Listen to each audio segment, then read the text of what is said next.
Good morning students and my dear friends. Today is 14th of July 2023 Friday. Lecture start करने से पहले अगर आपको बिजनेस स्टैंडर्ड और मिंट की पीडीएफ चाहिए तो आप इनकी रिस्पेक्टिव वेबसाइट्स पर लॉगिन कर सकते हैं। इसके अलावा आप मुझे अदर सोशल मीडिया प्लेटफॉर्म्स पर भी ज्वाइन कर सकते हैं। रिकमेंडेड प्ले स्पीड है इस वीडियो की 1.25x। Thought of the day is successful and unsuccessful people do not very greatly in their abilities. They vary in their desire to reach their potential. और आज के mint paper की approximately 11 important news headlines हैं जो mint के front page पर दी हुई हैं। इसके अलावा बिजनेस स्टैंडर्ड की 12 इंपॉर्टेंट न्यूज़ हेडलाइंस हैं और आज के डिस्कशन में हम अप्रॉक्सीमेटली 11 न्यूज़ आर्टिकल्स कवर करेंगे। तो स्टार्ट करते हैं आज का पहला आर्टिकल जो कि मिंट के पेज नंबर 1 पर दिया हुआ है। Bets on rate cut of as inflation flare. कल की न्यूज़ में हमने डिस्कस किया कि जो जून की रिटेल इन्फ्लेशन थी वो अप्रॉक्सीमेटली 4.81% तक पहुंच गई थी या पहुंच गई है अगेंस्ट द एक्सपेक्टेशन। और इसी पर्टिकुलर नंबर के बाद जो इकोनॉमिस्ट हैं अब वो जुलाई के फोरकास्ट को लेकर के अपना जो प्रोजेक्शन है वो रेस कर रहे हैं, क्योंकि जो अगर हम देखें वेजिटेबल और फ्रूट के प्राइसेस वो कंटिन्यूसली इंक्रीज हो रहे हैं। तो increasing vegetable and food prices or fruit prices may leads to increase in CPI or retail inflation, or because of this increase in CPI or retail inflation there is a less hope for rate cut anytime soon by Reserve Bank of India. तो anticipation कितना था जून की CPI को लेकर के या retail inflation को लेकर के, जो वो कास्ट था वो अप्रॉक्सीमेटली 4.6% का था। उसके अगेंस्ट अगर हम देखें तो सीपीआई या जो रिटेल इन्फ्लेशन है 4.81 तक पहुंच गई है। और इसी पर्टिकुलर बेसिस पर जो इकोनॉमिस्ट हैं उनका ये कहना है कि प्रॉबेबली आगे आने वाले टाइम में हमें अब आरबीआई के थ्रू जो रेट कट्स हैं वो अभी फ़िलहाल के लिए देखने को नहीं मिलेंगे, क्योंकि इस फिस्कल ईयर में अगर हम देखें तो एवरेज जो रिटेल इन्फ्लेशन है वो 5 to 5.4% रहने वाली है। That is higher than the previous estimates. क्योंकि जिस तरीके से फ्रूट्स और वेजिटेबल के प्राइसेस बढ़ रहे हैं उसका इम्पैक्ट अगर हम देखें तो इन्फ्लेशन पर हमें क्लियरली विजिबल होगा, जिसकी वजह से जो एस्टिमेट्स पहले किए गए थे रिटेल इन्फ्लेशन को लेकर के, सीपीआई को लेकर के फॉर दिस फिस्कल ईयर, उनसे ज़्यादा रिटेल इन्फ्लेशन होगी एक्चुअल में। एमपीसी ने कितना फोरकास्ट किया था? एमपीसी ने इस पर्टिकुलर फाइनेंशियल ईयर या फिस्कल ईयर के लिए 2024 के लिए अप्रॉक्सीमेटली 5.1% का average forecast, average retail inflation का फोरकास्ट किया था। जबकि ऐसा कहा जा रहा है कि जिस तरीके से फ्रूट्स और वेजिटेबल के प्राइसेस इंक्रीज हो रहे हैं इस पर्टिकुलर फाइनेंशियल ईयर में 5 to 5.4% तक एवरेज इन्फ्लेशन रह सकती है। जबकि अगर हम मई तक देखें तो मई में 4.3 थी सीपीआई, जो कि 25 महीनों के लोवेस्ट पॉइंट पर थी। तो definitely this increasing inflation is going to create the more challenges for Reserve Bank of India as well as for economy. So this is the graph about food and beverage inflation, housing and miscellaneous. तो जून 2022 से लेकर के जून 2023 तक का data दिया हुआ है। Ministry of statistics and programme implementation का डेटा है। अब इसी के साथ इन्फ्लेशन से रिलेटेड एक और न्यूज़ है, उसको भी हम यही कवर कर लेते हैं। गवर्नमेंट में see cut in ghee butter GST. तो रिटेल इन्फ्लेशन को कुछ कंट्रोल करने के लिए प्रॉब्ली जो गवर्नमेंट है वो आगे आने वाले टाइम में घी और बटर पर जीएसटी को रिड्यूस करने का प्रपोजल ला सकती है। So the government may propose the reducing goods and services tax on ghee and butter to 5%। अभी कितना करंटली कितना लगाया जाता है? 12% का जीएसटी लगता है घी और बटर में। तो according to the government data that has been retrieved or reviewed by Mint, government is going to propose this quantum of GST for butter and ghee in order to control the inflation.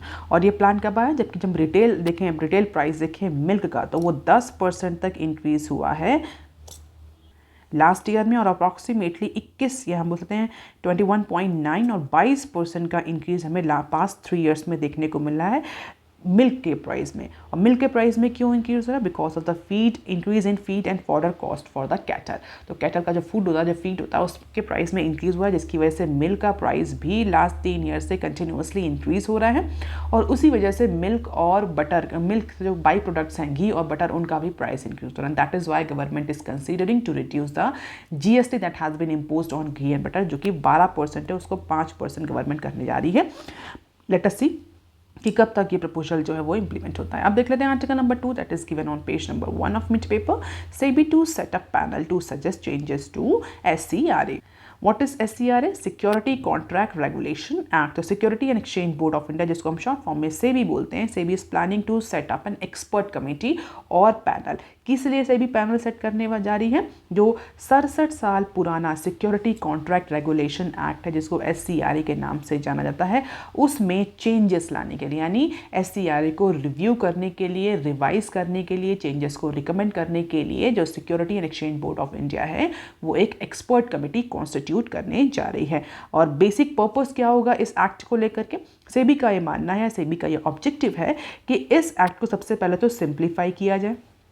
दूसरा, जो redundant यानी जो बहुत dated old provisions हैं, 67 साल पुराना ये act है, तो जो बहुत पुराने प्रोविजंस हैं जिनका अब इतना यूज़ नहीं रह गया है, जो इतने रेलिवेंट नहीं रह गए हैं, उनको रिवाइज किया जाए एज पर द करेंट और कंटेम्प्रेरी कंटेक्स्ट ऑफ इकोनॉमी। इसके अलावा सेबी की पेनाल्टी पावर और रेगुलेटरी फ्रेमवर्क को लेकर के भी कुछ चेंजेस प्रपोज किए जा सकते हैं, क्योंकि रिसेंटली सुप्रीम कोर्ट का जो पैनल था उसने भी सेबी के रेगुलेटरी और लीगल फ्रेमवर्क को लेकर के कुछ अपनी रिकमेंडेशन दी थी। और अगर हम इस एक्ट की बात करें तो जो सिक्योरिटी कॉन्ट्रैक्ट रेगुलेशन एक्ट है, ये बहुत ही इंपॉर्टेंट एक्ट है स्टॉक एक्सचेंज के लिए। हम बोल सकते हैं की लेजिस्लेशन है सेबी के लिए और स्टॉक एक्सचेंज के वेरियस ऑपरेशनल पावर्स के लिए। हालांकि ऐसा नहीं है कि 67 सालों में इस एक्ट को कभी भी मॉडिफाई या अमेंड नहीं किया गया है। बहुत बार ये एक्ट जो है वो अमेंड किया जा चुका है in order to accommodate the more positions since it was pass by parliament in 1956। आप देख सकते हैं 56 में एक्ट पास हुआ था, उसके बाद से कई सारे अमेंडमेंट हुए हैं, बट अब इसको ओवरऑल चेंज करने की, ओवरऑल रिव्यू करने की बात करी जा रही है, क्योंकि डेरिवेटिव मार्केट के पर्सपेक्टिव जो है वो भी बहुत ज़्यादा चेंज हो चुके हैं। और इसे डेफिनेटली अगर ये एक्ट रिव्यू होगा तो सेबी के फंक्शंस जो हैं वो डेफिनेटली मॉडिफाई होंगे, चेंज होंगे। अगर हम सेबी के फंक्शंस की बात करें तो SEBI functions under 2 types of laws, rules और regulations. Rules such as SEBI act are basically enacted by parliament and these rules can only be changed by parliament. On the other hand, SEBI in its role as a market regulator issue regulations that can be revised internally, but rules को change करने के लिए parliament के का ही approval और note की ज़रूरत होती है। तो इसीलिए SCRA के लिए एक्सपर्ट कमेटी कॉन्स्टिट्यूट करी जा रही है और SCRA falls under the category of rules. तो जो एक्सपर्ट कमेटी की रिकमेंडेशंस होंगी वो फिर पार्लियामेंट में अप्रूव होंगी। अब देख लेते हैं some short news articles from Mint. Recovery of tax dues from gaming firms after SC order. तो ये एक इंटरव्यू है और वहाँ पर ये कहा गया है कि जो central board of indirect taxes and custom के जो चेयरमैन है मिस्टर विवेक जौहरी, उनका इस इंटरव्यू में कहना है कि जो ऑनलाइन गेमिंग प्लेटफॉर्म्स हैं, चाहे वो गेम क्राफ्ट टेक्नोलॉजीज़ हो या अदर कंपनीज़ हो, उन सब से जो GST टैक्स ड्यू है जिसको लेकर के सुप्रीम कोर्ट में केस भी चल रहा है, तो उनसे ये सारा जो टैक्स है ये कब कवर किया जाएगा? जब फाइनली सुप्रीम कोर्ट का वर्डिक्ट आ जाएगा। तो after the final verdict by Supreme Court, the GST authority will attempt to recover the tax that has been demanded to few online gaming platforms. तो कुछ ऑनलाइन गेमिंग प्लेटफॉर्म से लेकर के tax demand किया था GST authorities ने लेकर के, उसको लेकर के केस चल रहा है सुप्रीम कोर्ट में। हालांकि इस केस का अभी फाइनल वर्डिक्ट नहीं आया है। तो जो हमारे चेयरमैन हैं उन्होंने बोला है जब सुप्रीम कोर्ट का फाइनल वर्डिक्ट आ जाएगा उसके बाद इन ऑनलाइन गेमिंग प्लेटफॉर्म से हम रिकवरी करेंगे GST की। अब देख लेते हैं बिजनेस स्टैंडर्ड के आर्टिकल। बिजनेस स्टैंडर्ड का पहला आर्टिकल जो पेज नंबर 4 पर दिया हुआ है, पेज नंबर 1 के आर्टिकल हम शॉर्ट न्यूज़ सेक्शन में कवर करेंगे।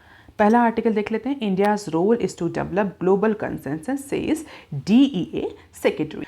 तुम्हारे डिपार्टमेंट ऑफ इकोनॉमिक अफेयर के जो सेक्रेटरी है मिस्टर अजय सेठ, उन्होंने थर्सडे को इंडिया की G20 प्रेसिडेंसी में इंडिया के एफर्ट्स को लेकर के, इंडिया के बेसिक ऑब्जेक्टिव्स को लेकर के अपने कुछ कमेंट दिए हैं। और उनके अकॉर्डिंग इंडिया का जो रोल है G20 प्रेसिडेंसी में, that is to create the global consensus among the member countries so that they can work together in coordinated manner।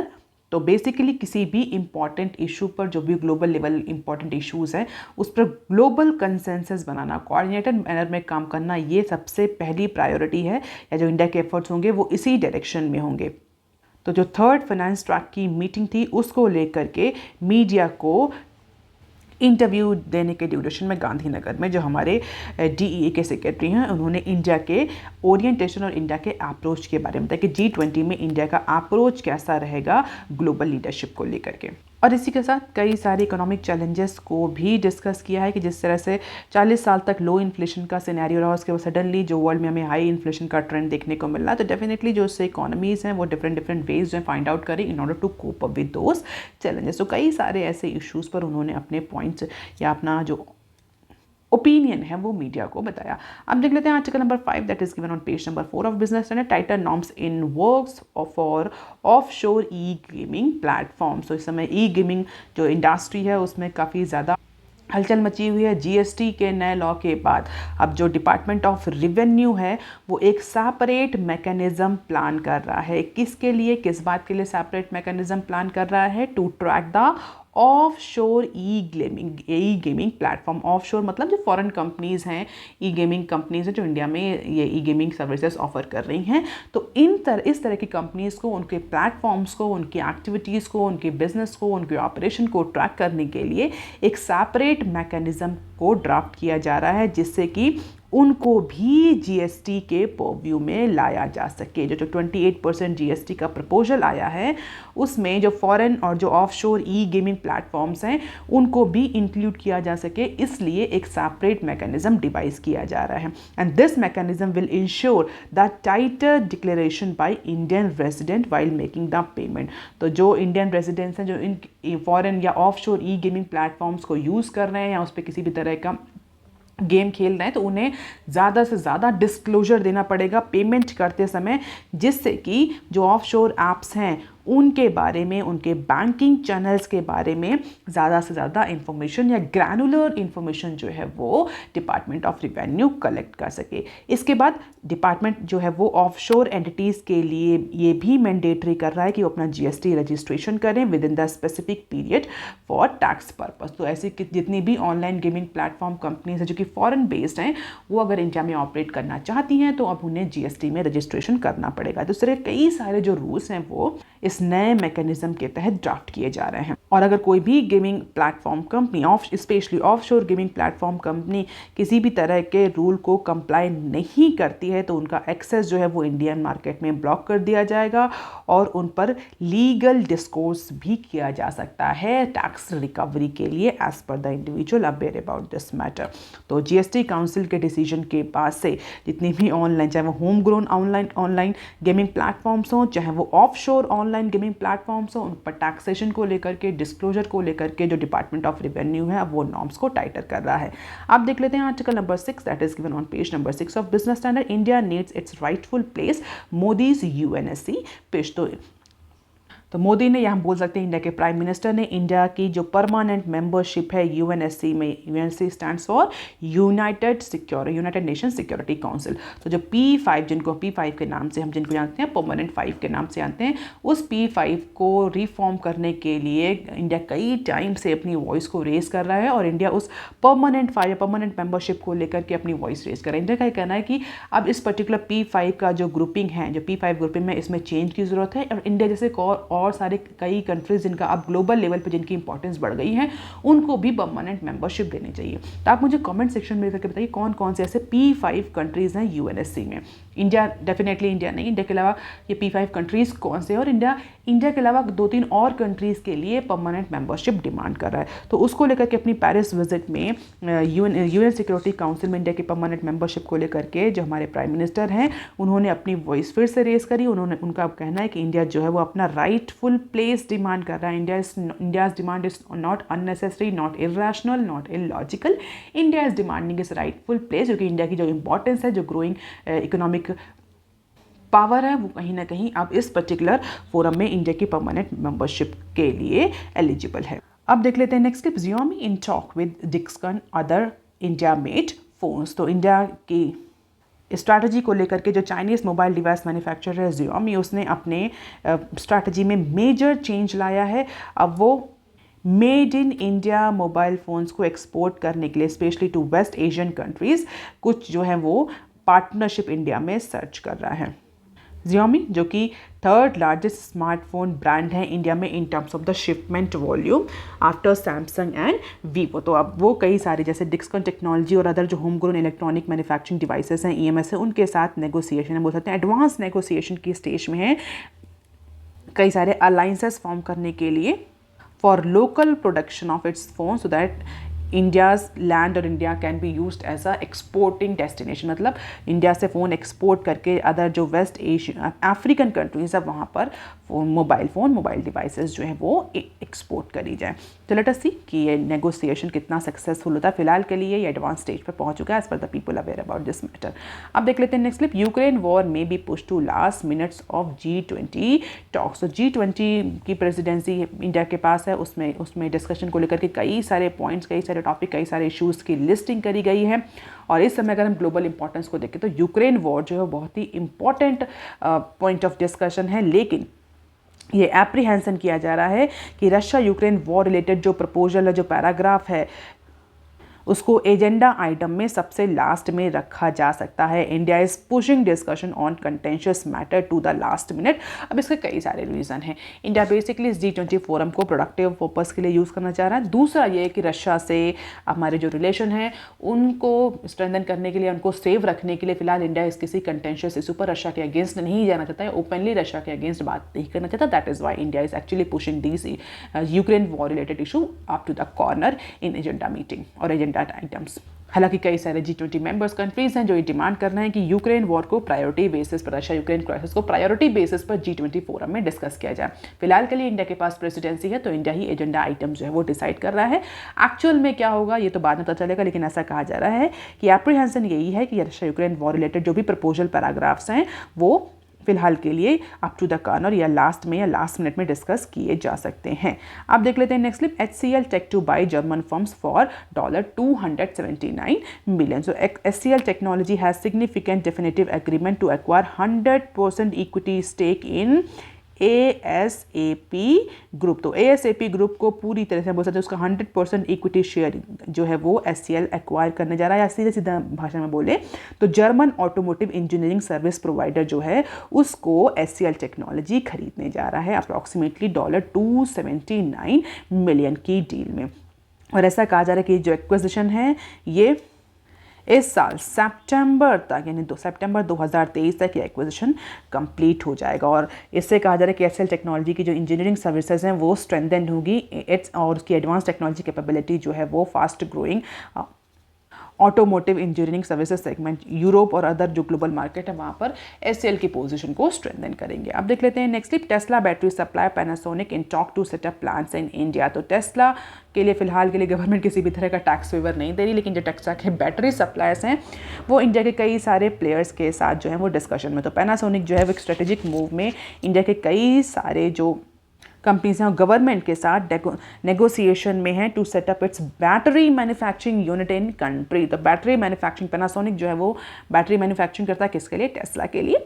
और उसी लिए पैनासोनिक जो है हम ये कह सकते हैं कि टेस्ला की एंट्री के लिए या स्टार्टिंग के लिए एटलीस्ट पैनासोनिक है वो गवर्नमेंट से टॉक कर रहा है कि हम बैटरी का जो प्लांट है वो इंडिया में सेटअप करेंगे। And this move comes after Tesla CEO Elon Musk announce its plan for entering the Indian market. तो पहले फिलहाल के लिए पैनासोनिक जो है अभी गवर्नमेंट से टॉक कर रहा है। लेट अस सी कि टॉक कितनी सक्सेसफुल होती है और क्या पैनासोनिक को अप्रूवल मिलता है इंडिया में बैटरी प्लांट सेटअप करने का या नहीं। So this is all about the story, you can just have the glimpse of it. जब ये सक्सेसफुल हो जाएगा negotiation then we will discuss this news in detail. So that is all for today students. Please like share and subscribe. Thank you, have a nice day.